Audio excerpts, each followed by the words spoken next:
जय हिंद सभी को। कैसे हैं आप लोग? उम्मीद है बढ़िया होंगे। तो मैं अंशुल यादव आप सभी का स्वागत करता हूं हमारे आज के सेशन में। हमारा हिंदी में क्रिया सेशन चल रहा है। इसकी मैंने पहले एक क्लास ली थी। उस पहली वाली क्लास में मैंने आपको बेसिक क्रिया का बेसिक बता दिया था। आज वहीं से हम लोग आगे कंटिन्यू करेंगे। तो सेशन को पूरा देखना है और सेशन में जो भी डाउट बनता है उसको कमेंट बॉक्स में पूछना है। आपके हर एक डाउट को बेहतर ढंग से आंसर किया जाएगा।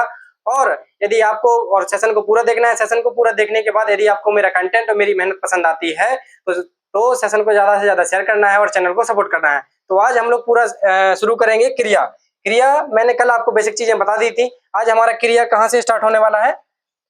कल मैंने आपको सकर्मक अकर्मक हर एक चीज बता दिया था। तो आज हमारा स्टार्ट होने वाला है कहाँ से? प्रयोग के आधार पर क्रिया के भेद। लेकिन वहां पे एक डाउट रह गया था। वहां पे मैंने एक चीज बताई थी आपको, सकर्मक और अकर्मक। वो थोड़ा उसका रिवीजन कर लेते हैं। सकर्मक क्या होता है? सकर्मक वो होता है जिसमें कर्म की अपेक्षा की जाए। अकर्मक वो होता है जिसमें कर्म की अपेक्षा ना की जाए।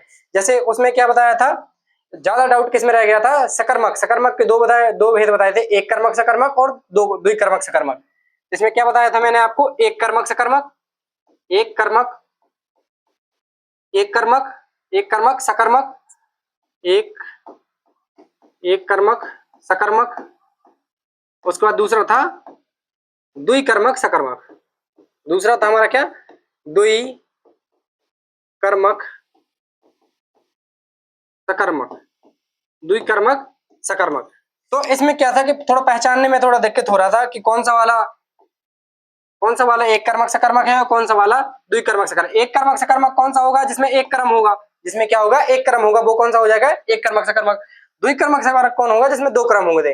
तो एक और चीज आई थी जो यहाँ कारक वाले बताए थे मैंने। उसमें ऐसे बताया था कि जहां देने की बात हो और जिसे वापस ना किया जाए, वहां पे कौन सा होता है? संप्रदान कारक होता है। तो यहाँ पे एक नोट बना के लिख लेना है। उसके आगे नोट बना के लिख लेना है। ऐसे नोट बनाना है, उसके आगे लिख लेना है। जब देने की बात हो, जब देने की जब देने की बात हो, जब देने की बात हो तो इसमें भी क्या चीजें हैं? दो चीजें हैं। पहला चीज है क्या है? एक सही चीज। पहला है सही चीज और दूसरा है गलत चीज। दूसरा है गलत चीज। इसमें भी क्या है? जिसको वापस किया जाए और दूसरा है वापस ना किया जाए। इसमें भी क्या है? पहला है जिसको वापस किया जाए, दूसरा क्या है? वापस ना किया जाए। दूसरा क्या है? जिसको वापस ना किया जाए। उसके बाद गलत चीज क्या है? गलत चीज में भी है जो वापस की जाए, जिसको वापस किया जाए। और दूसरा भी इसमें क्या है? जिसको वापस ना किया जाए। वापस ना किया जाए। जैसे देने की बात होगी, सही चीज होगी और वापस की जाए। जैसे हम लोग किसी को क्या देते हैं? जैसे बुक दे दी हमने। क्या दे दी? किताब। किताब दे दी हमने। तो किताब दी भी है, सही चीज भी है, उसको वापस भी ले सकते हैं। दूसरा होगा क्या? उधार। दूसरा हमने क्या दे दिया? उधार। उधार हम लोग देते भी हैं, सही चीज है और उसको वापस भी ले लेते हैं। उधार हो गया। उसके बाद क्या है? देने की चीज है, सही चीज है और वापस नहीं लेते हैं। जैसे क्या होगा? हमने किसी को क्या दिया? इनाम। इनाम दिया। तो इनाम देते हैं तो उसको वापस थोड़ी ना लेते हैं। इनाम दे दिया हमने, दान दे दिया, पुरस्कार दे दिया, तो उसको वापस नहीं लेते हैं। उसके बाद कौन सी चीज है? जैसे गलत चीज। तो गलत चीज में क्या आ जाएगी? जैसे हमने किसी को क्या दे दी? शराब दे दी। शराब हमने किसी को क्या दे दिया? शराब दे दिया। तो शराब वापस भी ले सकते हैं। शराब हो गया, तंबाकू हो गया, गलत चीज है। और क्या है जिसको वापस लिया जा सकता है? तंबाकू। ये कौन सी चीज है? इसको वापस लिया जा सकता है। गांव में क्या होता है? वो क्या, जिसके पास तंबाकू खत्म हो जाती है वो दूसरे से मांग लेते हैं और बोलता है अगली बार मैं ले लूंगा दुकान से, तुमको दे दूंगा। तो ये हो गया। दूसरा क्या है? गलत चीज जिसको वापस ना लिया जाता है। वो क्या है? वो होता है जैसे किसी को श्राप दे दिया। तो श्राप दे दिया गलत चीज है और उसको वापस नहीं लिया जा सकता है। क्या है? श्राप। श्राप हो गई। बद्दुआ हो गई। क्या हो गई? बद्दुआ। बद्दुआ। बद्दुआ। तो यहाँ पे देखने वाली बात यह है कि जब देने की बात हो और सही चीज हो जिसको वापस ना लिया जाए, वहां पे कौन सा कारक होता है? वहां पे संप्रदान कारक होता है। यहाँ पे आपको नोट बना के लिख लेना है। नोट बना के क्या लिखना है? जब देने की बात हो, ऐसे नोट बना के लिखना है। जब देने की बात हो, जब सही चीज जिसे वापस ना लिया जाए, सही चीज जब देने की बात हो, सही चीज जो वापस ना ली जाए, जो वापस ना ली जाए, सही चीज जो वापस ना ली जाए, उसमें क्या होता है? उसमें संप्रदान कारक होता है। संप्रदान कारक। संप्रदान कारक, वहां पे कौन सा होता है? संप्रदान कारक होता है। बाकी तीनों में कौन सा होता है? वहां पे कर्म कारक होता है। तो इतना कंफ्यूजन दूर हुआ। कल ये थोड़ा सा रह गया था ना, जहाँ पे आपको मुझे ये टॉपिक समझाना था। तो जैसे मैंने एक एग्जाम्पल लिया था आपके लिए, राजा ने धोबी को कपड़े दिए। धोबी को क्या दिए? कपड़े दिए। तो यहाँ पे क्या है? देने की बात हो रही है। यहाँ पे कितने कर्म है? 2 कपड़े हैं, एक धोबी है। जहाँ पे 2 कर्म है, तो यहाँ पे क्या है? राजा ने धोबी को कपड़े दिए। तो धोबी को कपड़े दिए, धोने के लिए दिए, तो वापस लेगा। एक ये हो गया। उसके बाद दूसरा लेते हैं क्या? राजा ने प्रजा को दान दिया। अब यहाँ पे देखिए क्या है। पहले वाले में क्या है? राजा ने धोबी को कपड़े दिए, ठीक है। दूसरे में है राजा ने प्रजा को दान दिया। दान दे दिया प्रजा को, तो वो वापस नहीं लेगा। लेकिन जो कपड़े दिए हैं धोबी को, वो धोने के बाद उससे वापस लेगा। तो वापस लेगा, जिसमें क्या है? यहाँ पे क्या है? राजा। जो देने की बात हो, सही चीज हो, दान सही भी चीज है, और उसको वापस नहीं ले जाता, वहां पे कौन सा कारक होता है? संप्रदान कारक होता है। तो यहाँ पे क्या हो जाएगा? यहाँ पे कौन सा हो जाएगा? एक कर्मक सकर्मक हो जाएगा। यहाँ पे 2 कर्म है, ये लेकिन क्या है? प्रजा को दान दिया, तो यहाँ पे संप्रदान कारक है। इसमें क्या हो जाएगा? एक कर्मक सकर्मक क्रिया हो जाएगी। इसमें एक कर्म है, एक कर्मक सकर्मक क्रिया। इतना समझ में आया? इस वाले में क्या हो जाएगी? द्विकर्मक, क्योंकि इसमें धोबी भी है, कपड़े 2 कर्म है, लेकिन इसमें दान है, एक कर्म नहीं है, संप्रदान कारक है। तो इतना क्लियर हो गया होगा। यहाँ तक मैंने आपको कल पूरा बता दिया था, बस ये थोड़ा आपको टॉपिक जो था उसको रिवीजन कराना था, तो मैंने वो करा दिया है, जहाँ पे थोड़ा बहुत फंस रहे होंगे आप लोग। ये हो गया। इसमें एक और चीज रहती है कि इसमें जैसे द्विकर्मक सकर्मक क्रिया रहती है, एक और चीज है जो समझाना है। इसमें 2 कर्म है।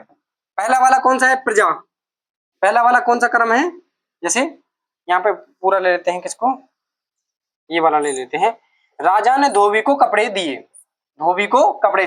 तो पहला वाला क्या है?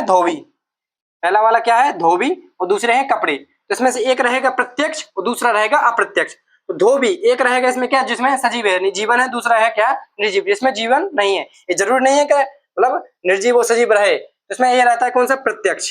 ये वाला रहता है प्रत्यक्ष कर्म। इसको कौन सा बोलते हैं? प्रत्यक्ष कर्म बोलते हैं इसको कौन सा बोलते हैं? अप्रत्यक्ष कर्म। इसमें जरूरी नहीं है कि इसमें निर्जीव रहे सजीव रहे। जैसे एक और हो सकता है, मोहन ने फिनाइल से पोंछा लगाया। तो फिनाइल भी निर्जीव है और पोंछा भी निर्जीव है, लेकिन ज्यादातर क्या होता है? द्विकर्मक जहां होता है उसमें से एक निर्जीव रहता है, एक सजीव रहता है। तो कपड़ा क्या रहेगा यहाँ पर? निर्जीव, जो कि प्रत्यक्ष है। इसका पहचान कैसे करते हैं? इसे कहते हैं क्या। इसकी पहचान किससे होती है? क्या से। इसकी पहचान होती है किसको?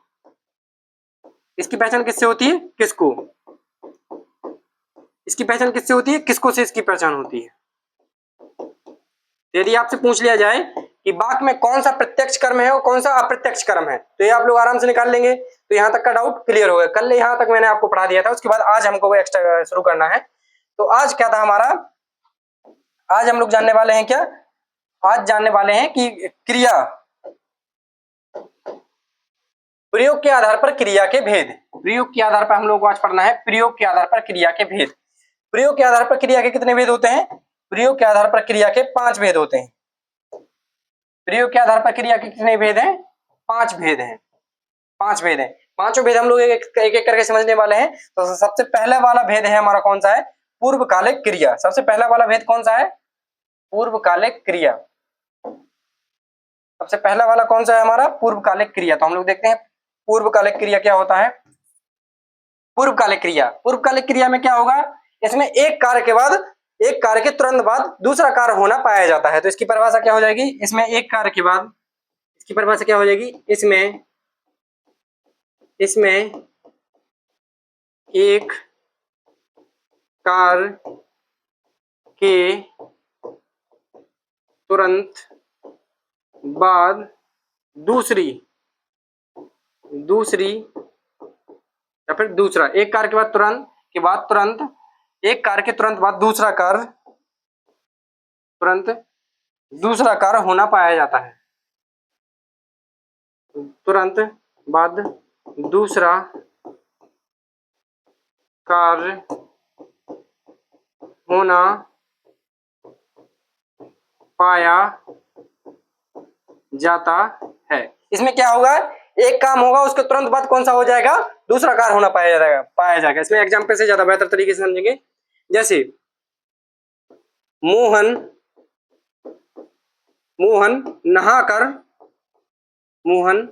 नहाकर स्कूल गया। तो इसमें क्या आ रहा है, मोहन नहाकर स्कूल गया। तो पहले क्या हुआ, नहाने का काम पहले हुआ, मोहन ने पहले नहाया है, उसके बाद स्कूल गया है। स्कूल जाने की क्रिया बाद में हुई है। तो जो पहले हुआ है नहाना, नहाकर जो पहले गया है, इसी को कहते हैं पूर्वकालिक क्रिया। इसी को कौन सी कहते हैं, पूर्वकालिक क्रिया। तो इसमें कौन सी वाली पूर्वकालिक क्रिया है, पूर्वकालिक क्रिया। पूर्वकालिक क्रिया तो जो पहले हो रहा है, जैसे जो काम पहले हो रहा है उसी को क्या बोलेंगे, पूर्वकालिक क्रिया। इसमें नहाने का काम पहले हो रहा है, इसलिए यहाँ पे कौन सी पूर्वकालिक क्रिया कौन सी है, नहाकर। ठीक है, उसके बाद दूसरा एग्जाम्पल लेते हैं। दूसरा काम लेते हैं शिवानी, जैसे एक और एग्जाम्पल ले लेते हैं। शिवानी अभी सोकर जगी,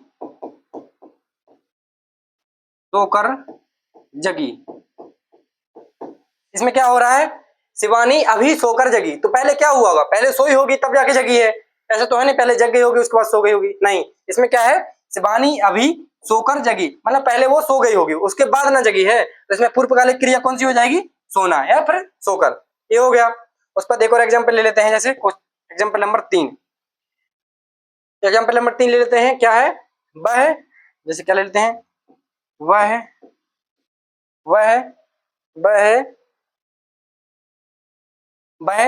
बाजार जाकर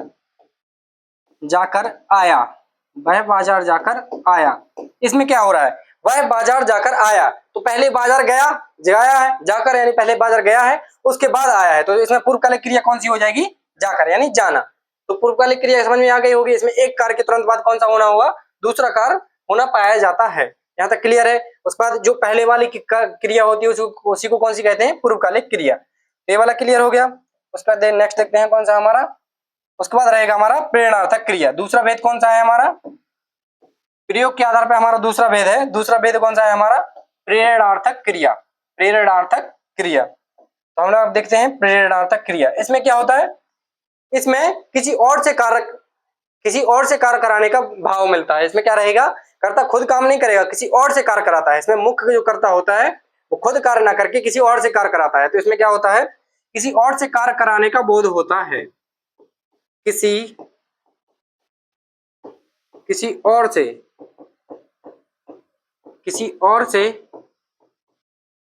कार्य कराने का बोध होता है। इसमें क्या होगा, किसी और से कार्य कराने का बोध होगा। इसमें एग्जांपल लेते हैं, जैसे कैसा, प्रेरणार्थक क्रिया यानी किसी और को प्रेरणा करना है। तो क्या हो जाएगा इसमें, जैसे हो जाएगा, राम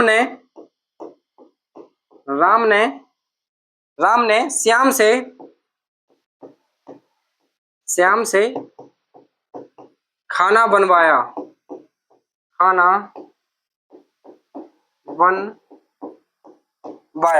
यहाँ पे क्या हुआ है, राम ने श्याम से खाना बनवाया है। तो किसी और से कार्य करा है, राम ने खुद काम नहीं किया है, बल्कि किससे करवाया है, श्याम से करवाया है। तो यहाँ पे क्या होगी, प्रेरणार्थक क्रिया, माने उसको प्रेरित कर रहा है। तो राम ने श्याम से खाना बनवाया। दूसरा एग्जाम्पल लेते हैं हम लोग, क्या, सीता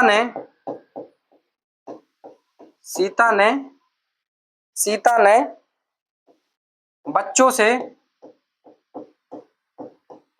से झाड़ू लगवाई।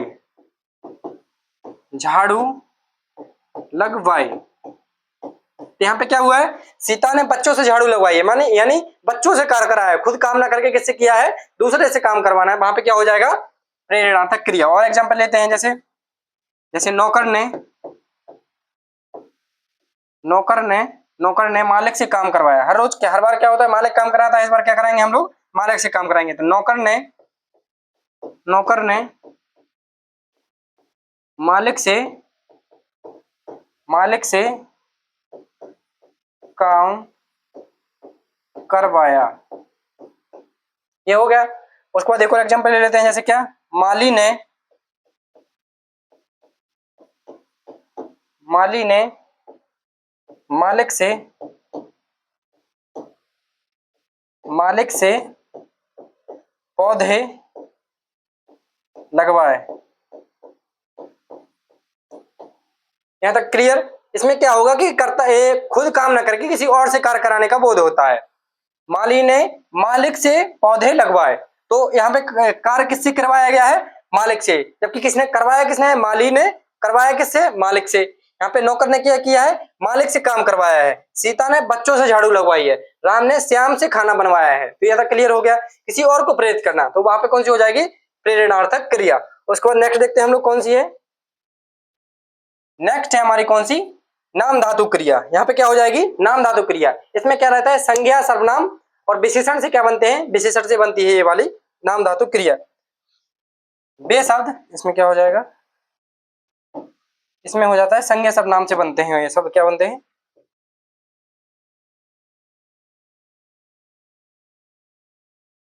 इसमें क्या रहना है, वे क्रियाएं वे क्रियाएं जो संज्ञा सर्वनाम संज्ञा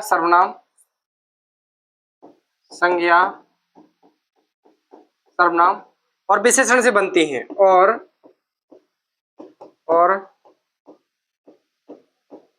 विशेषण से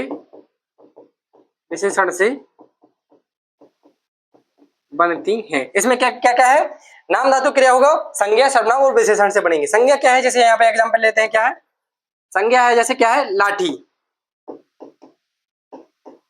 लाठी क्या है, संज्ञा है, तो इसकी क्या बन जाएगी, इसका क्या हो जाएगा। और भी एग्जांपल ले लेते हैं, लाठी हो गया, हाथ हो गया,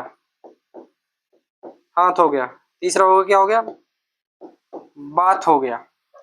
एक और ले लेते हैं, चौथा क्या हो जाएगा, लंगड़ा। और पांचवा क्या हो जाएगा, अपना। पांचवा क्या हो जाएगा, अपना। तो ये हमारे शब्द हो गए। लाठी क्या है, एक संज्ञा है, तो लाठी से नाम धातु क्रिया क्या बन जाएगी, लठियाना।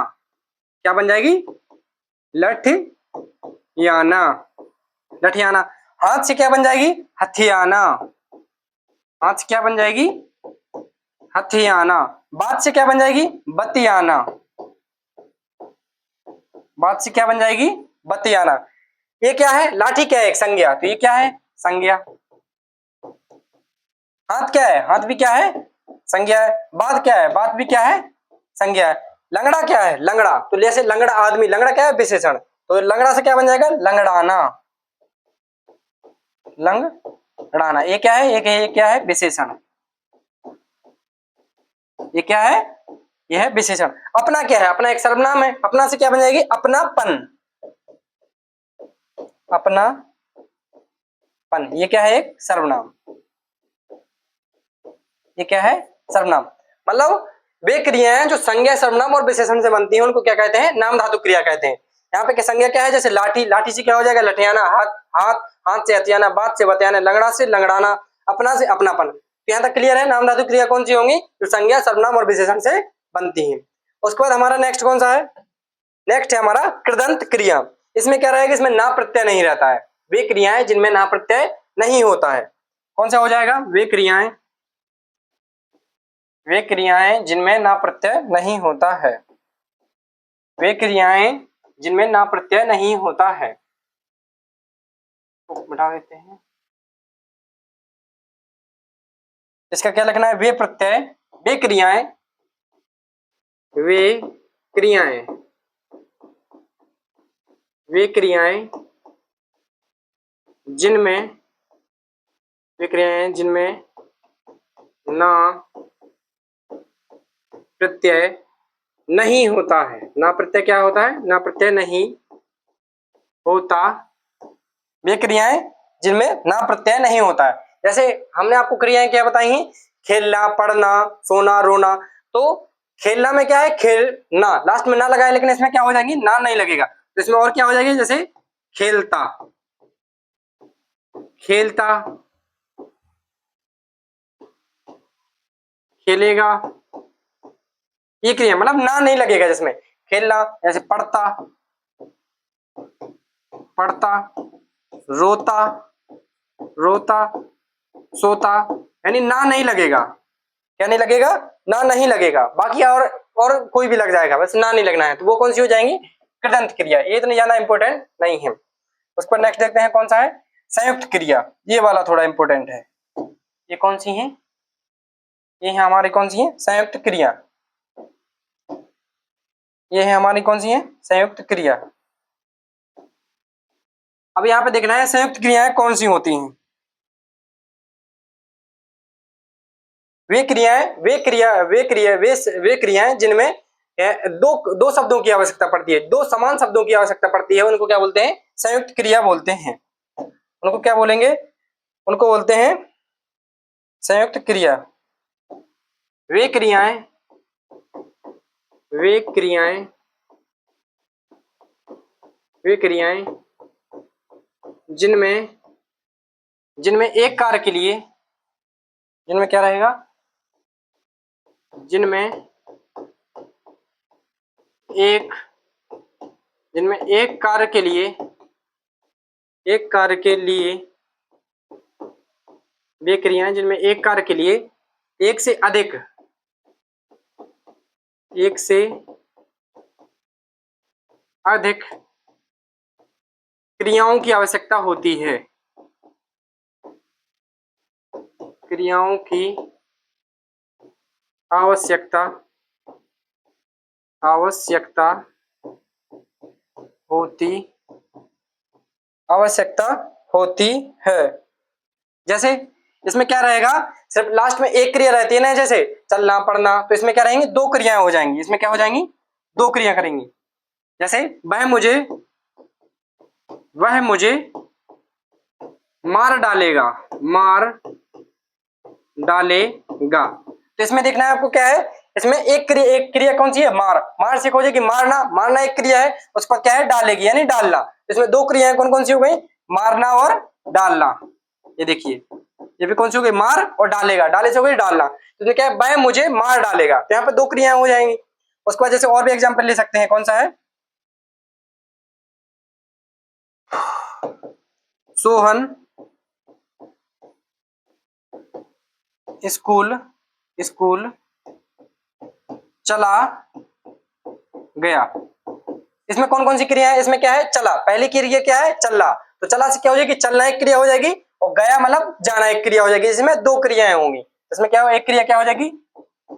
चलना, और दूसरी कौन सी हो जाएगी? गया, यानी जाना। तो इसमें कौन कौन सी क्रियाएं होती हैं? दो क्रियाएं मिलेंगी इसमें लास्ट में। यहां तक आपको क्लियर हो गया होगा? यहां तक आप लोगों को एक और एग्जाम्पल लेते हैं। जैसे क्या? शिवानी शिवानी पढ़ने लगी। तो यहाँ पे कौन कौन सी क्रिया है? पहली क्रिया कौन सी है? पढ़ना, पढ़ने, और दूसरी कौन सी है? लगी, यानी लगना। तो पढ़ना और लगना, यहाँ पे कितनी क्रियाएं हो गई? दो क्रियाएं हो गई। तो संयुक्त क्रियाएं कौन सी होती हैं? संयुक्त क्रियाएं कौन कौन सी होती हैं? जिनमें एक से अधिक। वे क्रियाएं जिनमें किसी एक कार्य के लिए एक से अधिक क्रियाओं की आवश्यकता होती है, उनको क्या कहते हैं? संयुक्त क्रिया। लास्ट में आपको सिर्फ देखना है जिनमें दो क्रियाएं मिलनी चाहिए। लास्ट में क्या होना चाहिए? सिर्फ दो क्रियाएं मिलनी चाहिए। मारना या डालना, स्कूल जाना और गया, चलना और गया, पढ़ना और लगा। तो यहाँ पे क्या हो जाएंगी? दो क्रियाएं मिलेंगी। अब क्या होता था पहले, मतलब इजी इजी टाइप पूछा जाता था, तो इसके अंदर का नहीं पूछा जाता था। क्या था? संयुक्त क्रियाओं के भी 11 भेद होते हैं, जो कि अब यूपी पुलिस हो गया, एसएससी जीडी हो गया, इन एग्जामों में पूछने लगे हैं। पहले इनसे इतना ज्यादा डीप नहीं पूछा जाता था, लेकिन हम लोगों को क्या करना पड़ेगा? इसके और अंदर का भी पढ़ना पड़ेगा। तो इनके कितने भेद होते हैं? इसमें संयुक्त क्रिया के भेद। तो संयुक्त क्रिया के कितने भेद होते हैं? 11 भेद होते हैं। संयुक्त क्रिया के कितने भेद होते हैं? 11 भेद होते हैं। संयुक्त क्रिया के हमारे कितने भेद होते हैं? संयुक्त क्रिया के 11 भेद होते हैं, जो कि अब पेपर में पूछे जा रहे हैं तो हम लोग उनको भी कवर करेंगे। संयुक्त क्रिया के कुल कितने भेद होते हैं? 11 भेद होते हैं। जैसे इसका पहला वाला भेद कौन सा है? आरंभ बोधक। ये बोधन है, बोधन नहीं, ये कौन सा है? आरंभ बोधक। आरंभ बोधक, आरंभ बोधक संयुक्त क्रिया। तो इसको मैंने क्या लिख दिया? सिर्फ आरंभ बोधक। इसमें किस चीज का बोध होगा? इसमें आरंभ का बोध होता है, इसमें आरंभ का बोध होता है, आरंभ का बोध होता है। यानी कि कोई चीज क्या होगी? आरंभ होगी। जैसे वर्षा होने लगी, वर्षा, बरसात, वर्षा होने लगी, बस चलने लगी। क्या हो जाएगा? बस चलने लगी, बस चलने लगी। मतलब किसी चीज का आपको शुरू होना दिख जाएगा। उसमें क्या है? कोई चीज आरंभ हो रही है, वर्षा होने लगी मानी वर्षा स्टार्ट हो गई है, बस चलने लगी यानी बस शुरू हो गई है चलना। यहाँ पे क्या हो जाएगा? क्या है? आरंभ बोधन, यानी किसी चीज का आपको आरंभ होने का बोध हो जाएगा कि कोई चीज शुरू हो गई है। तो पहला ये हो गया संयुक्त क्रिया का पहला भेद कौन सा था? आरंभ बोधक। उस पर नेक्स्ट देखते हैं कौन सा है? समाप्ति बोधक। दूसरा वाला कौन सा है? दूसरा है हमारा समाप्ति बोधक। समाप्ति बोधक, इसमें किस चीज का बोध होगा? इसमें समाप्ति का बोध होगा, इसमें समाप्ति का बोध होता है, इसमें समाप्ति का बोध होता है। इसमें क्या होता है? समाप्ति का बोध होता है। जैसे एक एग्जांपल लेंगे, राम खाना खा चुका है, राम खाना खा चुका है। इसमें क्या हुआ है? राम ने खाना फिनिश कर दिया है, राम खाना खा चुका है। यहाँ पे थोड़े राइटिंग का प्रॉब्लम है। खाना खा चुका है, राम खाना खा चुका है। दूसरा है ऐसे बस जा चुकी है, बस जा चुकी है, बस जा चुकी है। यानी कार्य क्या हो गया? समाप्त हो गया है। खाना क्या हो गया? समाप्त हो गया है। तो यहाँ पे क्या होगा? कार्य के समाप्त होने का बोध होता है। दूसरा क्या है? अवकाश बोधक। इसमें क्या रहेगा कि अवकाश का बोध होता है। इसमें क्या रहेगा? अवकाश का बोध होता है। तो समझाने के लिए इसको बड़ा कर लेते हैं। अवकाश बोधक इधर ले लेते हैं। इसमें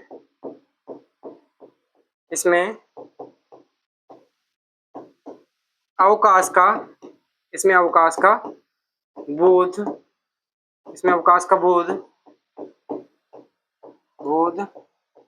इसमें अवकाश का बोध होता है।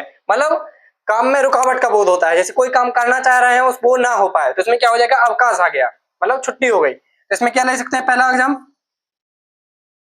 शिवानी, क्या ले सकते हैं? शिवानी बाजार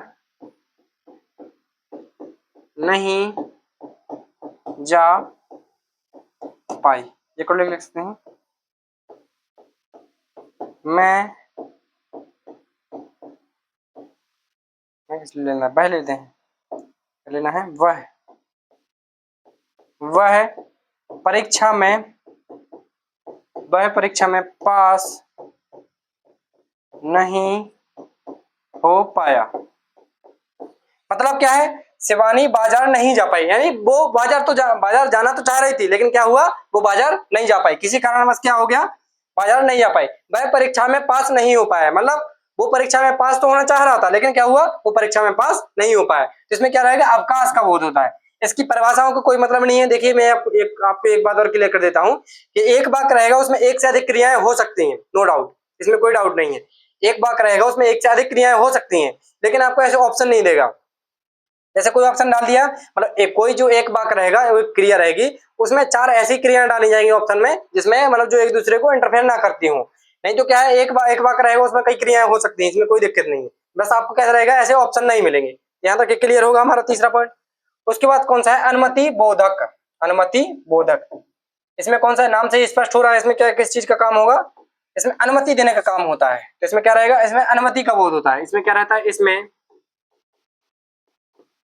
इसमें अनुमति का बोध होता है। इसमें क्या रहता है? अनुमति का, इसमें अनुमति का बोध बोध होता है। जैसे तुम जा सकते हो, तुम जा तुम जा सकते हो। दूसरा कौन सा है? तुम तुम तुम पी सकते हो।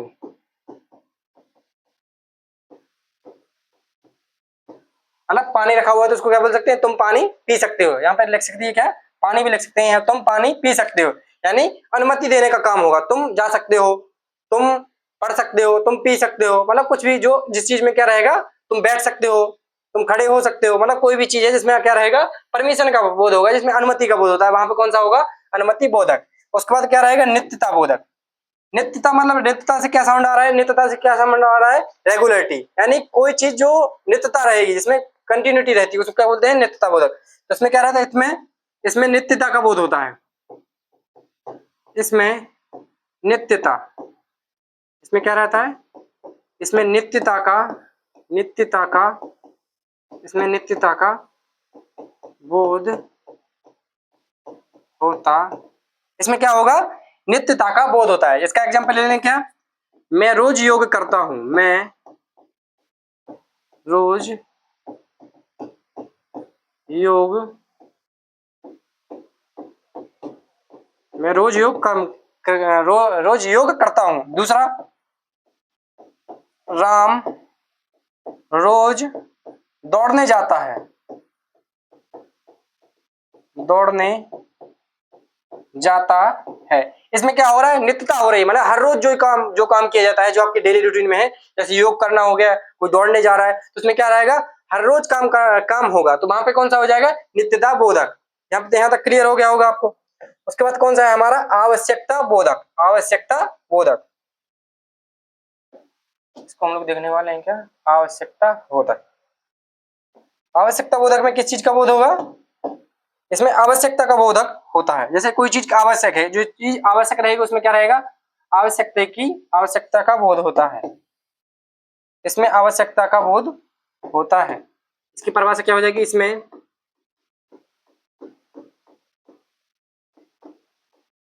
आवश्यकता इसमें आवश्यकता का इसमें आवश्यकता का बोध होता है। इसमें क्या होता है? इसमें आवश्यकता का बोध होता है। जैसे राम को पढ़ना पड़ता है। राम को पढ़ना पड़ता है, मतलब उसको क्या है? आवश्यक है चीजें, राम को पढ़ना पड़ता है। मुझे काम करना पड़ता है। दूसरा कौन सा हो जाएगा? मुझे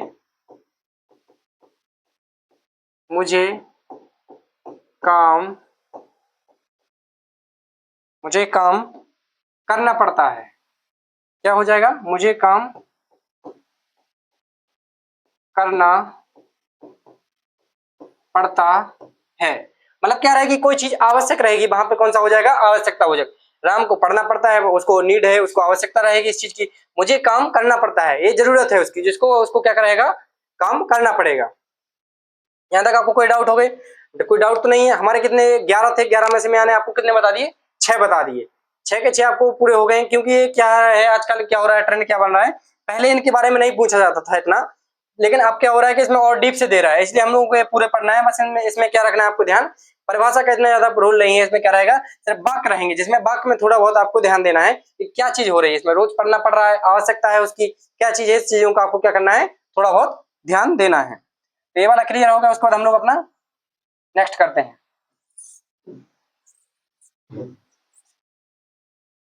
आप लोग कंटिन्यूटी करते रहिए, बस जहां भी आपको थोड़ा बहुत भी डाउट आता है तो आप लोग क्या कर सकते हैं? कमेंट कर सकते हैं। दूसरा वाला अब हमारा कौन सा है? निश्चय बोधक। इसको हम लोग पूरा देखते हैं। जैसे हमारा आवश्यकता बोधक हो गया, उसके बाद देखते हैं हम लोग निश्चय बोधक। इसमें क्या रहेगी? कोई चीज निश्चितता का बोध होता है। इसमें क्या लिख सकते हैं? इसमें निश्चितता का बोध होता है। निश्चितता इसमें निश्चितता का निश्चितता का बोध होता है, इसमें निश्चितता का बोध होता है, निश्चितता का बोध होता है। जैसे कोई काम बिल्कुल निश्चित ही है जिसको करना है, निश्चितता का बोध होगा। इसमें क्या रहेगा, जैसे जैसे अब UP police UP police UP police UP UP police की परीक्षा यूपी पुलिस की परीक्षा यूपी पुलिस की परीक्षा पास करके दिखाएंगे, करके दिखाएंगे। मतलब आपको बात से ऐसा लगेगा हाँ बिल्कुल निश्चित चीज हो रही है, दिखाएंगे। मतलब अब यूपी पुलिस की परीक्षा पास करके ही दिखाना है, मतलब उसमें क्या है, निश्चितता का बोध हो जाएगा। दूसरा कौन सा है, जैसे अब पीट कर ही जाएंगे, अब पीट कर ही अब पीट कर ही जाएंगे, पीट कर ही पीट कर ही जाएंगे। इसमें क्या हो रहा है, किसी चीज का क्या हो रहा है, निश्चितता है कि अब करके ही दिखाना है, अब पीट कर ही दिखाएंगे। यहाँ पे क्या होगा, निश्चितता का बोध होता है। उसके बाद देखते हैं हम लोग कौन सा है, नेक्स्ट हमारा है इच्छा बोधक। इच्छा बोधक ये वाला इजी है। इसमें क्या है, आपकी इच्छाएं व्यक्त की जाएंगी। यहाँ पे क्या होगा, इच्छाओं का महत्व होगा। इसमें इच्छा का बोध होता है, इसमें इसमें इच्छा का बोध इच्छा का बोध होता है। इसमें क्या रहेगा, इसमें क्या होगी, अपनी इच्छाएं व्यक्त की जाएंगी। जैसे आप लोग क्या कर सकते हैं, इसमें इच्छा का बोध रहता है, जो भी आपके मन में रहता है। जैसे वह मंदिर जाना चाहती है, जैसे क्या लिख सकते हैं, वह मंदिर वह मंदिर जाना मंदिर जाना चाहती है। दूसरा क्या है, मैं अपने घर जाना चाहता हूँ। इसमें क्या है, इच्छा है, मेरी इच्छा क्या है कि मैं अपने घर जाना चाहता हूँ। उसमें क्या है, उसकी इच्छा क्या है कि वह मंदिर जाना चाहती है। तो इसमें क्या रहेगा, इसमें इच्छा व्यक्त की जाएगी कि उसकी क्या इच्छा है, उसकी खुद की क्या इच्छा है। तो वो हो गया, ये तो सरल वाला था। उसका देखते हैं कौन सा हमारा, उसमें हमारा अभ्यास बोधक।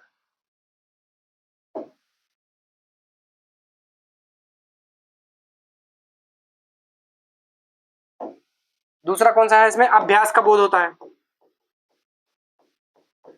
इसमें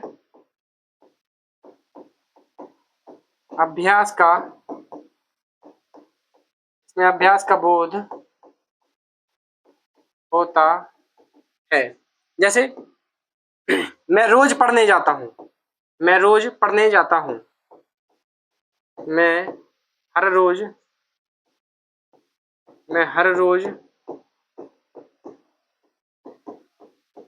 पढ़ने मैं हर रोज पढ़ने जाता हूँ। दूसरा कौन सा होता है, वह हर रोज घूमने जाया करती है। वह हर रोज क्या करती है, घूमने जाया करती है। तो इसमें क्या होगा, अभ्यास होगा, किसी चीज का हर रोज पढ़ने जाता है, हर रोज घूमने जा रहा है, मतलब किसी चीज का अभ्यास है एक टाइप का। तो ये वाला क्लियर हो गया। उस पर देखते हैं कौन सा हमारा शक्ति बोधक।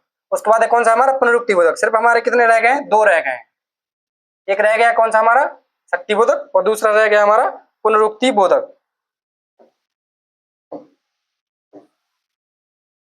एक रह गया हमारा कौन सा, शक्ति बोधक। इसमें आपकी शक्ति को दिखाया जाएगा, इसमें शक्ति का बोध होता है। इसमें क्या होता है, इसमें शक्ति का बोध होता है। जैसे इसमें आपकी क्या रहेगी, सामर्थ्य का बोध होता है, इसमें आपकी शक्ति का बोध होता है। जैसे मैं तालाब पार कर सकता हूं, जैसे मैं एसएससी जीडी की परीक्षा पास कर सकता हूं। इसमें क्या रहेगी, आपकी शक्ति या सामर्थ्य का बोध होता है।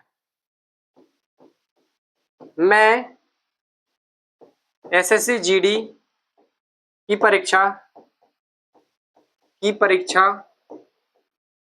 परीक्षा पास कर सकता हूं,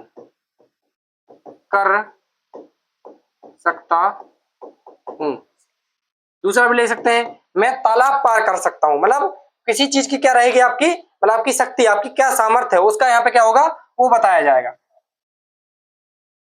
एसएससी यहाँ पे ये वाला समझ में आ गया, इसमें क्या रहेगी शक्ति का बोध होता है। और दूसरा वाला क्या है हमारा पुनरुक्ति बोधक। पुनरुक्ति बोधक में क्या होगा, इसमें शब्दों की पुनरावृत्ति का बोध होता है, शब्दों की पुनरावृत्ति होती है, शब्दों की आवृत्ति होती है, आवृत्ति होती है, शब्दों की पुनरावृत्ति होती है, शब्दों की पुनरावृत्ति होती है, पुनरावृत्ति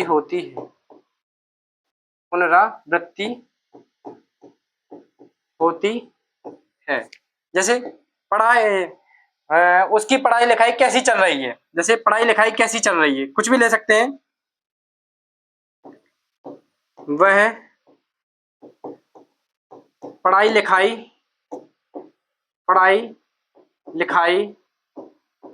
करता है, वह आया जाया करता है, वह आया जाया करता है। ये यहाँ पे समझ में आएगा, वहां पे क्या रहेगी शब्दों की पुनरावृत्ति नहीं है तो ठीक रहेगा। इस पे क्या रहता है, यहाँ पे ध्वनि की आवृत्ति, ध्वनि की पुनरावृत्ति रहती है। यहाँ पे ध्वनि लिख सकते हैं, यहाँ पे क्या है ध्वनि की पुनरावृत्ति, ध्वनि की पुनरावृत्ति मतलब एक जैसे शब्द पुनरावृत्ति होती है। हम लोग बोलते हैं ना चाय वाय पी लो, मतलब इन शब्दों पे आपको ध्यान देना है। इस पे क्या है, इसकी परिभाषा कहीं नहीं पूछी जाएगी, सिर्फ ये वाले जो शब्द हैं आया जाया करो, पढ़ाई लिखाई करो, मतलब ऐसे जो एक दूसरे से क्या रहती है जिनकी ध्वनि समान रहती है, वो शब्द क्या होती है पुनरावृत्ति। तो मैंने आपको क्या बता दिया है, पहले आपके पांचों भेद बताए हैं क्रिया के, उसके बाद जो लास्ट वाली थी हमारी संयुक्त क्रिया, उसके 11 भेद होते हैं वो बताए हैं। तो यहाँ तक आप लोगों को क्या है पूरा करके आना है। उसके बाद हम लोग नेक्स्ट पढ़ेंगे अपने क्रिया में, कल की क्लास में हम लोग पढ़ने वाले हैं संरचना एवं प्रयोग के आधार। अभी हमने पढ़ा था प्रयोग के आधार पर क्रिया के भेद कितने थे 5, अब संरचना एवं प्रयोग के आधार पर हम लोग पढ़ देंगे इसके भेद होते हैं कितने होते हैं 8। ये हम लोग पढ़ेंगे कल की क्लास में। तो आज के लिए इतना रहने देते हैं। बाकी यदि आपको कोई भी डाउट आ रहा है तो आप लोग कमेंट कर सकते हैं, हर एक डाउट को यहाँ पे क्लियर किया जाएगा। और कल मतलब कंटिन्यूटी रहना है, पिछली वाली क्लास में को क्या करना है आपको पूरा देख के आना है। तो यहाँ तक अभी तक आज यहीं तक रहने देते हैं, कल इसके आगे पढ़ेंगे। थैंक यू, जय हिंद।